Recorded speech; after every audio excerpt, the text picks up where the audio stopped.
Next question में कह रहा है right angled prism of refractive index mu 1, ये एक राइट एंगल्ड प्रिज्म बना हुआ है mu 1 refractive index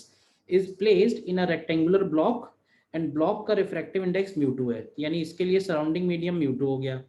which is surrounded by another medium mu 3, मतलब बाहर का मीडियम म्यू 3 है, म्यू 1 म्यू 2 एंड म्यू 3, तीन अलग अलग मीडियम है, ठीक है। अ रे ऑफ लाइट ई, ये वाली लाइट जो दिख रही है,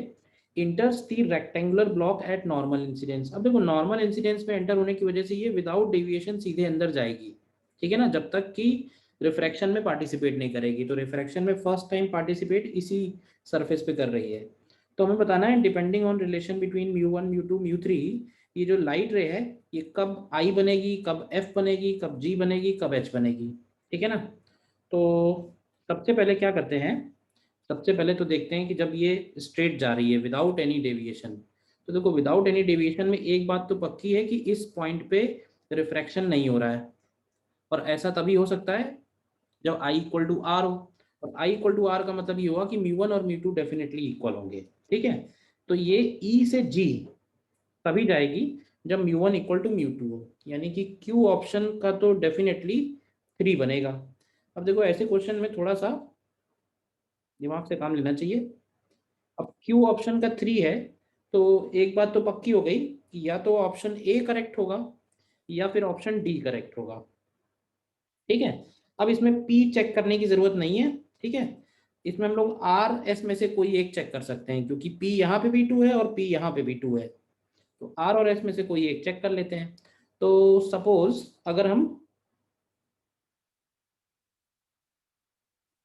एस वाला ऑप्शन चेक करते हैं, क्योंकि एस वाला ऑप्शन बिल्कुल थोड़ा अलग है, चेक आर भी कर सकते हैं। तो देखो यहाँ पे ये रिफ्लेक्शन तभी पॉसिबल होगा जब यहाँ पे टी आई आर हो, ठीक है ना। तो अब देखना, लेट्स से इस पॉइंट को हम बोल देते हैं पॉइंट ओ, तो लिखते हैं for total internal reflection at O. तो देखो ओ पॉइंट पे टोटल इंटरनल रिफ्लेक्शन के लिए कंडीशन ये बनेगी कि जो 45 डिग्री का इंसिडेंस एंगल है वो आईसी से बड़ा होना चाहिए। तो यहाँ से हम लोग लिख सकते होंगे कि साइन 45 बड़ा होना चाहिए साइन आईसी से, और साइन आईसी को हम लोग लिखेंगे म्यू 2 अपॉन म्यू 1, यानी mu rarer upon mu denser. तो यहाँ से आएगा mu 2 upon mu 1 is less than 1/√2। तो यहाँ से आपको मिलेगा कि म्यू 1 जो है वो बड़ा होना चाहिए √2 टाइम्स म्यू 2 से, म्यू 1 बड़ा होना चाहिए √2 टाइम्स म्यू 2 से, यानी आप ध्यान से देखो तो एस ऑप्शन का नंबर 1 आ जाएगा। तो आंसर तो हमको डेफिनेटली मिल गया, क्यू का 3 और एस का 1 एक ही ऑप्शन में है, ठीक है ना। तो ऑप्शन तो ये डी वाला करेक्ट हो जाएगा, ठीक है। बट चलो और भी चेक कर लेते हैं ऑप्शन समझने के लिए क्वेश्चन को। तो आगे अगर आप ध्यान से देखो, जो ये लाइट रे एफ की तरफ जा रही है, देखना ई से जो एफ की तरफ जा रही है, तो ध्यान से देखो ये टुवर्ड्स नॉर्मल बेंड हो रही है और बाद में ये अवे फ्रॉम नॉर्मल बेंड हो रही है, ठीक है। तो इसका मतलब ये हुआ एफ वाली रे के लिए हम लोग ये बोलेंगे, ई से एफ के लिए पहले ये टुवर्ड्स नॉर्मल बेंड हो रही है, यानी कि म्यू 2 जो है वो म्यू 1 से बड़ा है, और बाद में अवे फ्रॉम नॉर्मल बेंड हो रही है, यानी कि जो म्यू 3 है वो म्यू 2 से छोटा है, म्यू 3 म्यू 2 से छोटा है, और म्यू 2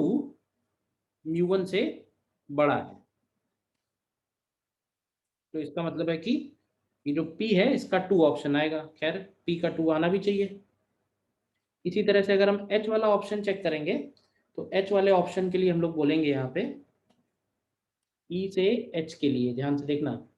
तो E से H में ये वाली जो राइट लाइट रे है ये पहले अवे फ्रॉम नॉर्मल बेंड हो रही है और बाद में भी अवे फ्रॉम नॉर्मल बेंड हो रही है, देखना ध्यान से। तो अवे बेंड होने का मतलब ये हुआ कि mu 1 is greater than mu 2 and mu 2 is greater than mu 3, ध्यान से चेक करो, म्यू 1 म्यू 2 से बड़ा है और म्यू 2 म्यू 3 से बड़ा है। लेकिन ध्यान रखना कि म्यू 1 की वैल्यू